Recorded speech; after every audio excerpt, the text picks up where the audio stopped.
Assalamualaikum warahmatullahi wabarakatuh. Wilujeng tepang dangu deui sareng mangkince. Alhamdulillah kanggo dinten ayeuna tiasa nepangan deui. Satacana dipedar ieu cariyos sim kuring nganuhunkeun kana tos like, komen sareng subscribe-na nya atur nuhun. Atuh di mana wae ayana mugia dipaparinan kasehatan sareng digampilkeun dina milari rezekina amin. Masih nyarioskeun Asep maka langan bagian ke-12 ieu karya Mang Nyalira sanaos basajan oge mudah-mudahan janten hiburan. Atuh kumaha lajengna ieu cariyos mangga urang kawitan. Di puncak Gunung Halimun mak rudengan cicing di dieu teh yeuh jeung kumaha carana bisa nyieun imah ku sorangan sarta kumaha jalan carita maurat bet bisa ngulik pangarti tibah buyut pitapak nu geus kari rorongkong anu ngandung harti geus tilar dunya mak. Dewek mah asalna ge teu ngarti aslina belod. Naha nu geus paeh bet bisa nulunkeun elmu ka kuling. Tapi ari geus kaharti puguh matak aneh, teu matak aneh. Sabab kangaranan anu ahli tatapa mah yeuh memang bakal bisa nulunkeun ka calon mulid anu masih keneh hirup. Buktina ieu dewek ayeuna geus bisa ngarti kana ilmu kabatinan jeung ilmu bela diri sedengkeun anu nyieun imah mah heueuh sabisa-bisa dewek we atuh. Bener pisan mak, bener hebat Mbah Buyut Pitapak tehnya. Bisa nitiskeun ilmu ka maurat jeung ilmu teh memang penting nya maurat pantar awewe tapi wajib boga pangarti jeung leuwihna ti eta urang duaan boga dendam anu sarua ka hiji jalma anu ngaran si Halimi kitu tah mak.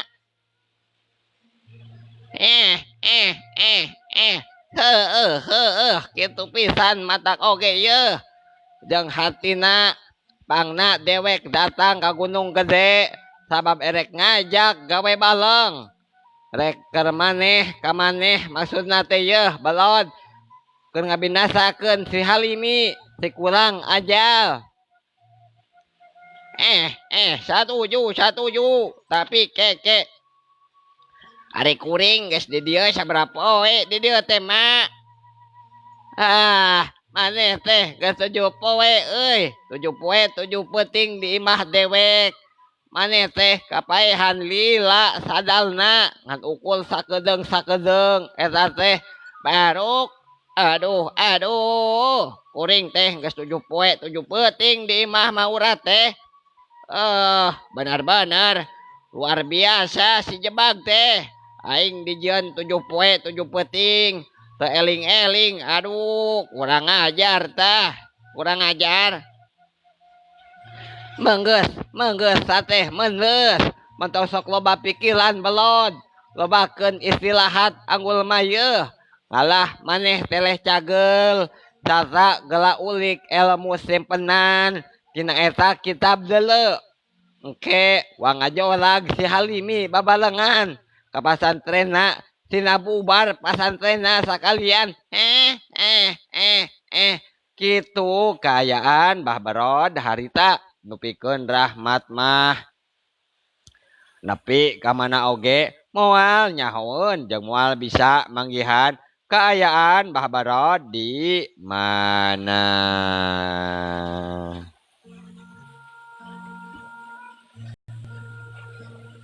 Ngan sanggeus sabaraha poe jadi mikir dua kali Rahmat mah mun keukeuh peuteukeuh neangan laratan Mbah Barod harita geus pasti di lembur bakal dedeupeun jeung inget wae ka Nyimae manehna kudu datang sabab angger hayang apal kumaha nasib Nyimae ayeuna. Nya akhirna dina poe hiji Rahmat terus muru balik ka lembur satutas sabaraha poe ngider tepuguh tujuan caturkeun ayeuna di pelemburan dina haji poe Abah Dobling katut Nyi Eti kedatangan Nyi Euis ngabejakeun yen Mai tetela cenah geus maot lantaran geringna bekiparna bari ngabejakeun Rahmat tetela tekungsi aya datang ka lemburna.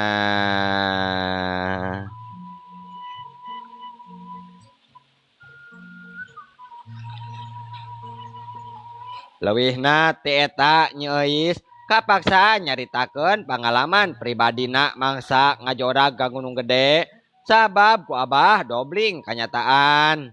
Pertanyaan cenah kumaha nasib Nyi Ecin bangsa ditinggalkeun kuno jadi lanceuk Nyi Eti hatena pasti.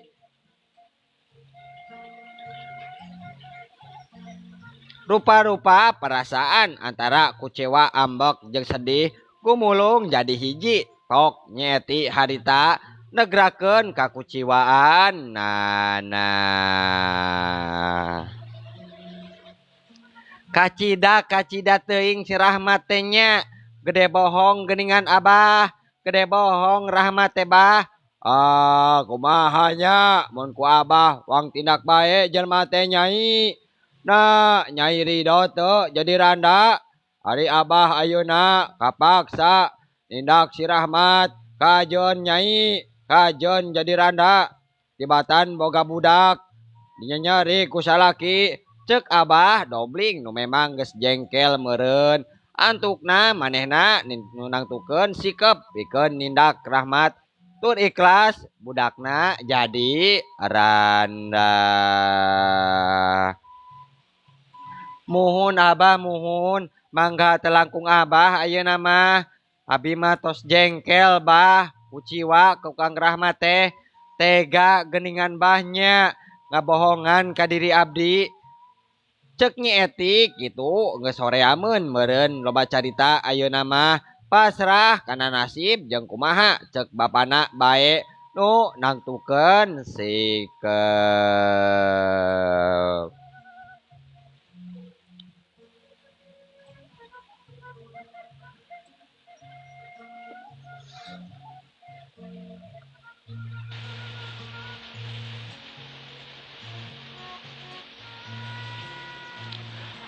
Nuhun Nyais nuhun geus kabejaan anu sabenerna ngeunaan Rahmat anu ka keluarga Abahnya. Nyais mah geus neundeun jasa nulungan keluarga Abah. Ayeuna Abah rek nanya ka Nyais hayang hadiah naon atuh Nyais teh ti Abah. Cek Bah Dobling bari neuteup antep ka Nyais kituna. Punten Abah, abi mah di dieu teh sanes bade bisnis Abah, teu hoyong dipasihan hadiah ku Abah. Eta mah saterasna mah kumaha Abah wae. Abi mah alim kababawa Abah. Cek Nyi Euis tandes.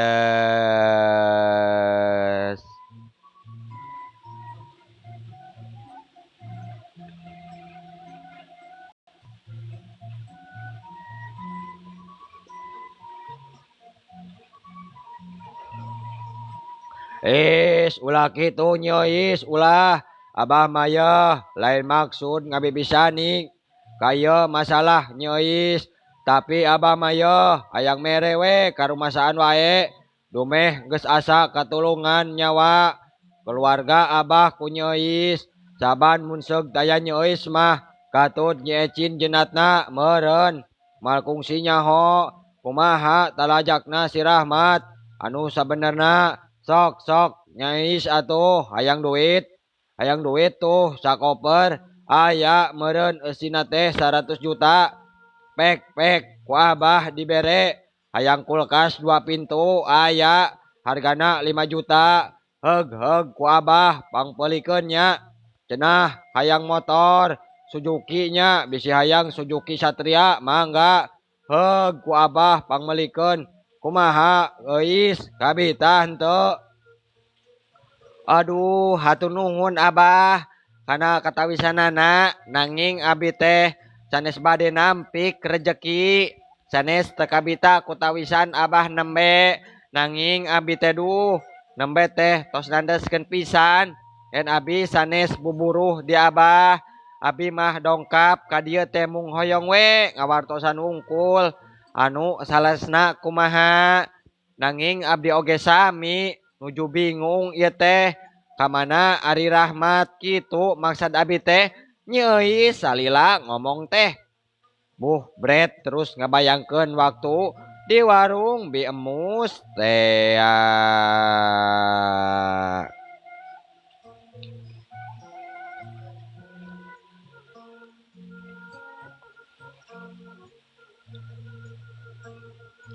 Ae heug wae ari kitu mah nya. Nuhun Nyeis nuhun. Geus ikhlas mere jasa ka keluarga abah tanpa pamrih. Ngancek dugaan abah mah si Rahmat boa terus sagulung gede meureun. Aya maksud nutang tuh kabah berod. Cek abah dobling kituna boga sangkaan nepi ka dinya. Ae muhun abah sami-sami nuhun oge kana perhatosan ti salira. Kitu deui Nyi Eti sing sabar nya Nyai wayahna Nyi Euis ngareret ka Nyi Eti kituna bari teu malire kana omongan abah dobling harita.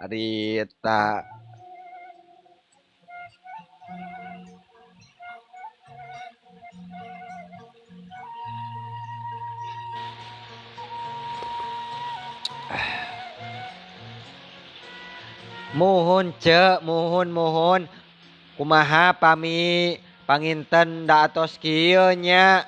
Kumaha deui panginten tos kieu geuning nasib abdi teh kagungan salaki batal leres wae. Untung we kabujeng terang abina pamiseg henteu enggal terang cok inggis we abdi sakeluarga teh janten korban wadalna Kang Rahmat da ceuk mai oge kitu geningan diwadalkeun ku Kang Rahmat. Leres teu abah leres teu. Oh bener pisan anaking bener. Mun seug eueuh jasa ti Nyeis katut si Jenat meureun. Urang sakeluarga bakal jadi wadal Nyai. Tapi keun si Rahmat mah sakedeung deui bakal dipodaran ku abah.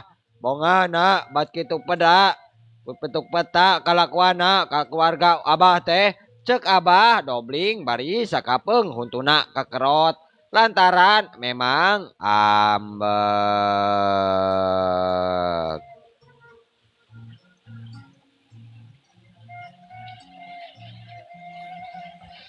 Jeung sanggeus ngarasa cukup Nyi Euis aya di dinya terus bae harita amitan pikeun mulang ka lembur. Abah dobling satadina mah memang hayang mere karumasaan tapi Nyi Euisna keukeuh kekepehan cenah embung narima sabab ngarasa tujuanna lain hayang diburuhan tapi sakadar ngabejaan wungkul.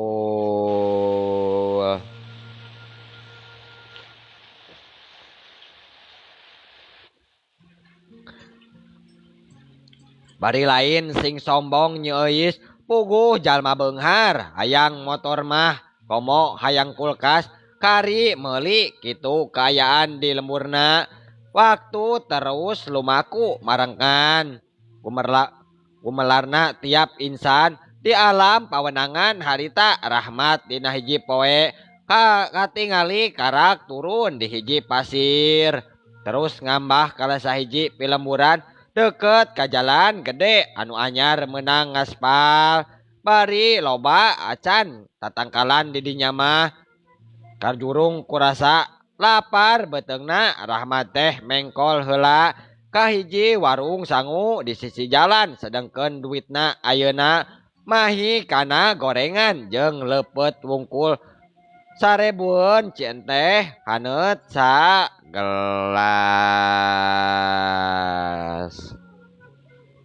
Sanggeus ngarasa cukup ngesian beteung terus wae manehna lempang neruskeun lalampahanna nu katunda.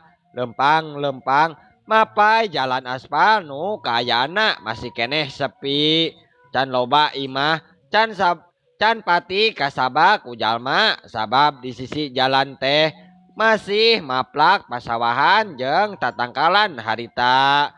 Dina kaayaan keur kitu anteng lempang ti belah hareup tembong aya mobil jeep maju eureun di palebah Rahmat nu keur lempang kapaksa manehna ngarandeg atuh kaget Rahmat sabab apal ciri-ciri mobil anu jelasna mah cenah mobil anak buahna Bah Dobling.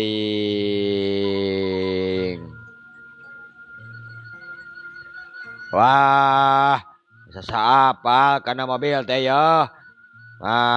Baneuna anak buahna Bah Dobling atawa lainnya sabab ti jero eta mobil jeep geus kaluar manten jalma genepan marake baju sing sarua hideung kaos jeung calana lepis masing-masing nutupan awakna kalaker taratoan sedengkeun tina irung samat gado kahalangan ku kain hideung. Jadi anu ketepona ukur panon gular gileul. Nah aya naon ieu teh cek Rahmat gancang mundur sabab nu genepan terus lempang ngadeukeutan ka manehna teu ngomong naon. Malah saurang ngadon terus wae najong hulu angen Rahmat antel pisan mangkaning dampal sukuna make sapatu tuas jeung kandel harita hiuk jebrod wae. Aduh cungkel Rahmat ngajungkel bari ngagedok kaget nyeri deui hulu angeunna asa seueul.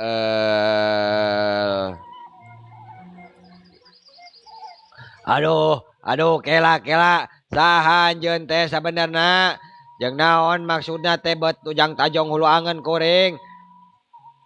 Rahmat gancang onel hudang lalaunan. Ari nu genepan tenembalan ngadon nu dua diantarana taya deui langsung nyebrut wae narajang Rahmat.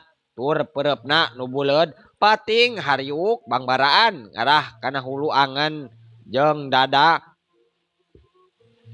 Ngan Rahmat untung embung kadua kalian kabenangan ku panarajang musluh jeleng luncat ka kenca nyingkahan dua panarajang lawan sakaligus gituna ngalakukeun balesan.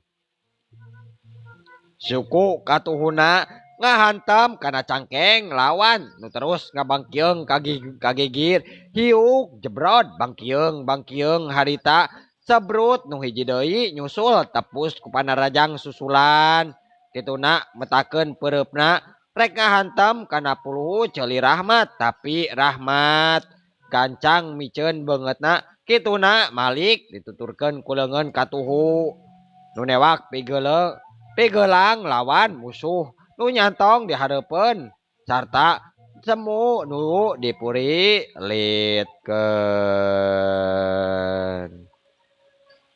Ngan orokaya atuh kakuatan leungeun musuh memang leuwih kuat batan Rahmat nya angtuk nama ngadon awak Rahmat kabedol kahareup dipapag ku leungeun kenca nu ngahantam kana iga burung. Atuh tumerapna ka Rahmat hiuk cekuk wae. Aduh kurang ajar sia teh cungkel Rahmat kadua kalina ngagero deui kituna nahan ka nyeri.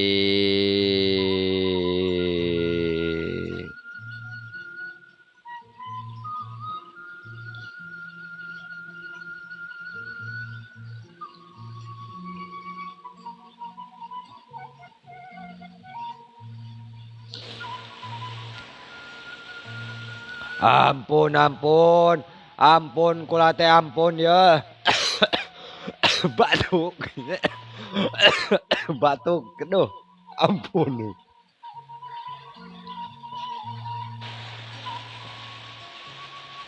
Ampun, koreng, ampun, ampun.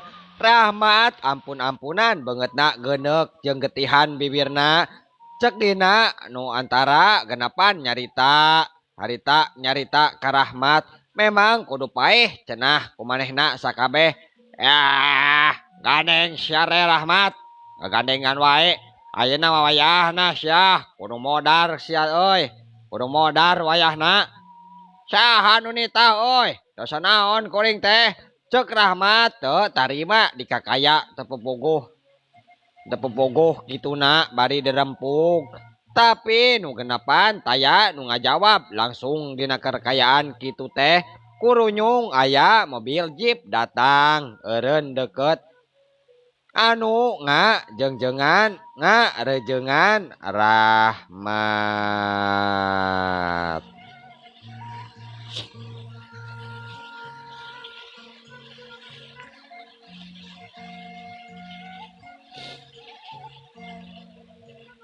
Sarta tina jero mobil jeep tembong keluar salapan urang jalma lalaki wungkul sarua kekerna kawas nu genepan ngajigana bae salapan urang nu ieu mah tepan uju mun nu genep teh cenah baladna hasil nyangkalak Rahmat bari can diperenan bae mah ngan ukur ngulur-ngulur waktu cek gitu cek pikirna harita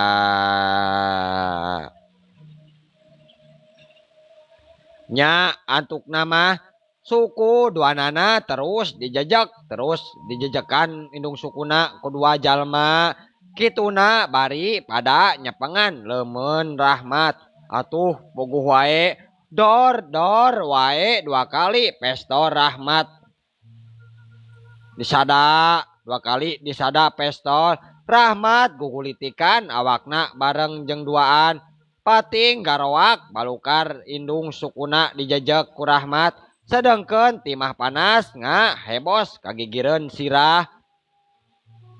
Aduh teteh lah geuning ieu mah boga keahlian bela diri. Aduh kurang ajar ieu mah kumaha yang bisa lompat ya. Anu tadi nodongkeun pistol puguh gemesen kancang komando deui kabeh cenah pikeun ngudag Rahmat. Oh udag oi si kurang ajar teh udag dulu ulah sampai lolos oi tuman udag. Oh siap juragan siap paehan we tuman oi paehan waktosna seep. Aduh pohon cenanya waktosna kabujeng seep ieu teh duh insyaallah enjing atanapi pageto tiasa dilajengkeun deui naseri ka 13-nya atuh mangkince ngaturkeun wabillahi taufik wal hidayah wassalamualaikum warahmatullahi wabarakatuh. Ca